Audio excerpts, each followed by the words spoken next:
they really believe that we can continue to print money ad infinitum, and therefore we can afford to provide all kinds of things just because it seems like a free lunch. Yeah. It's not a free lunch, because what comes with that expansion of money with a lag is inflation, and what I talked about before, ultimately double-digit interest rates, and then you can't afford what you created. So the problem is it doesn't happen now. If you're going through deflation, it's going to look easy to print money because it doesn't look like inflation's anywhere to be found. So they're going to be printing money, not so much to give free lunches as much as, central bank's going to say, we got to do this, because if we don't, we're going to have a collapse. So, but from the federal government standpoint, they're also going to be doing all kinds of stimulus. So look at March of 2020. And that's a microcosm of what's coming in 2022, I believe.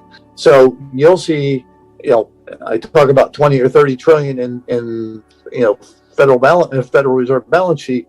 You'll see a equal type of expansion in federal government. It will pretty much be dollar for dollar matched. You'll have the Fed monetizing whatever the government's doing.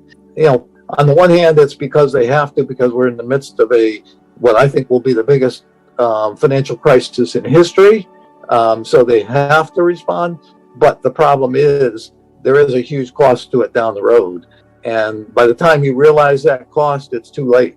That's essentially my forecast. So yes, you're right, the middle class is going to suffer, the low income people are going to suffer, the high end is going to suffer. We're going to see more wealth destruction next year, I think, once we get past this last move, than we've ever seen, and that's not something that's going to be fun to live through. So what I tell people is have your own houses in order, and make sure you're able to withstand whatever comes your way, loss of income, what have you, and that's not always easy to do.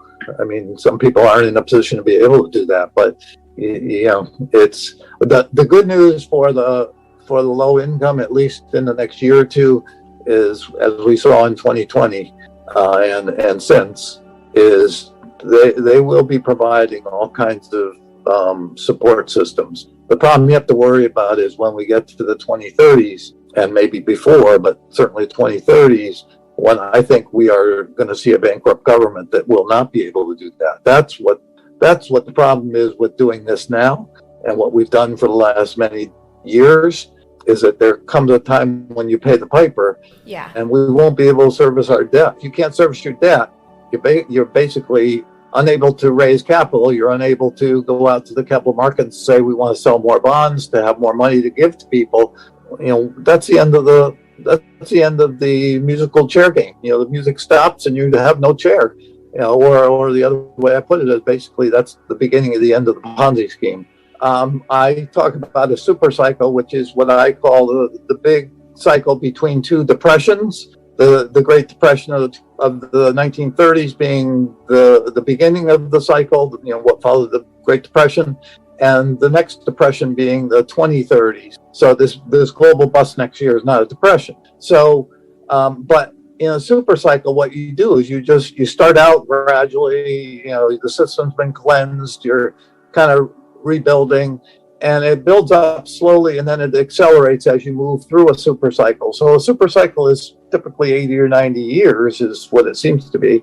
We're in the latter stages of that super cycle, the last decade of it, and I think certainly the last 15 or 20 years, we're seeing more volatility, as you say, bubbles or big extremes, and then the opposite. It comes crashing down, and then you build it back up, and that's why this next one is, my forecast sounds crazy when I talk about a global deflationary bust and the biggest financial crisis in history, and then talk about them blowing it all up again with more money and more debt, and then a total collapse in the 2030s.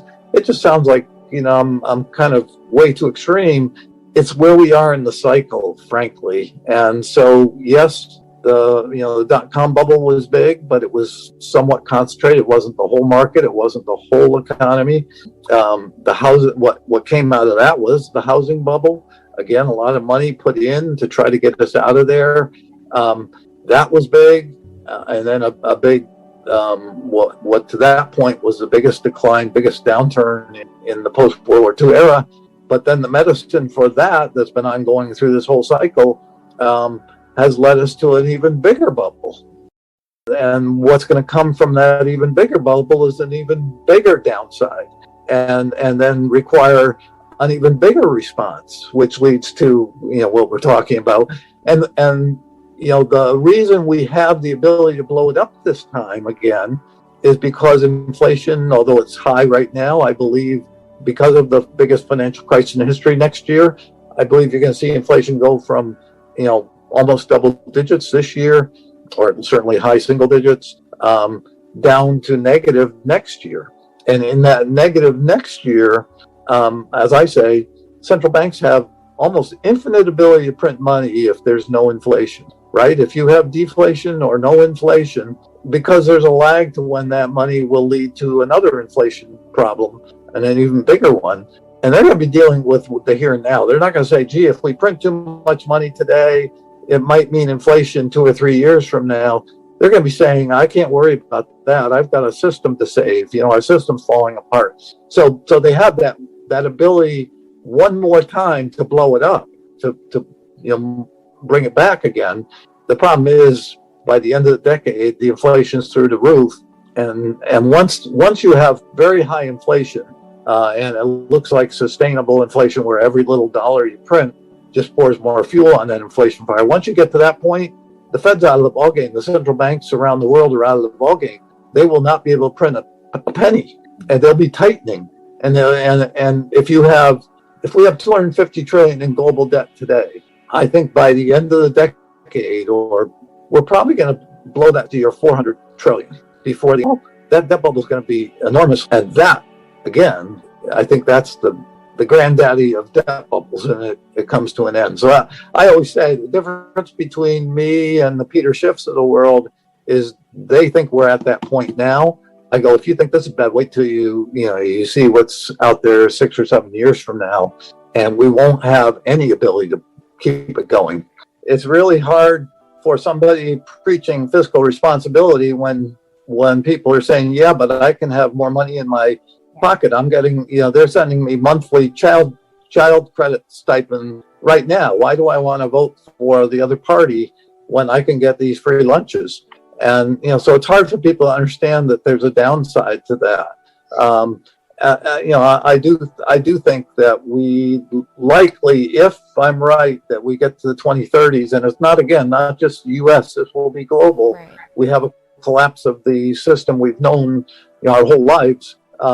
The likelihood is that vacuum gets filled by something that's not good. It's totalitarian. It's basically, that's my fear anyway. It's very hard to forecast stuff like that at this point, but I think history tells you that that's what you have to worry about. And, once you lose control, you open up all kinds of, possibilities that are not very promising. Before we continue, help us clicking that YouTube like button and subscribe now to our channel. This shows the algorithm that you valued this information. And it helps us spread that message. Sharing is caring. And now, let's continue. Do you want to know one thing about crypto? I made over 3000% in profit in a few weeks. Fact is, the traditional financial system, the traditional money system makes you poor, not rich. If you want to earn $500,000, $1 million, you have to wait until you're 50, 60, 70 in the traditional financial system, and you probably will still be broke. And you will be old. This is not a sexy combination, as you can imagine. But the question is, how can you start in crypto and make these profits? Where to invest? Where to start? My name is Gunnar and I'm from Germany, as you can hear, and things are a little bit different in Germany. More about that later on. Fact is, there are lots of different cryptocurrencies. It's a gigantic universe where beginners and professionals get easily lost. But there is light at the end of the tunnel. There are 7 key steps you need to follow to become successful in this market. You have to know them, and if you fail one of them, it's literally impossible to succeed in this market. Just an example, one of the key points is your exchange, and one of the biggest are, for example, Binance and Coinbase.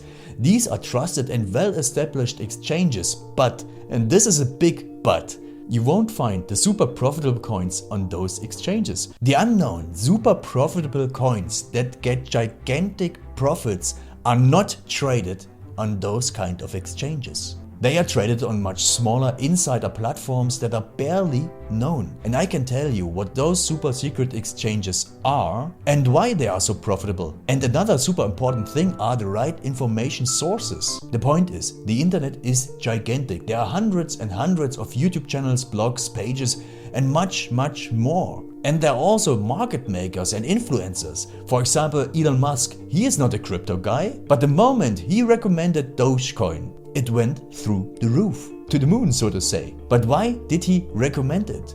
Where did he hear it from? He didn't hear it from newspapers. And believe me, he is listening to someone. But you have to know who, and you have to react before he is reacting. This is really important. And these are only 2 of the 7 steps you have to follow in order to be successful in crypto. And if you want to know all of these steps in much more detail, and if you want to have a comprehensive checklist, here's what you should do. There is a link below this video. Click on this link and you will get the opportunity to subscribe to my channel. Click on the link and you will see a video where I explain the next steps. So see you soon. Click on the link now. I'll see you there.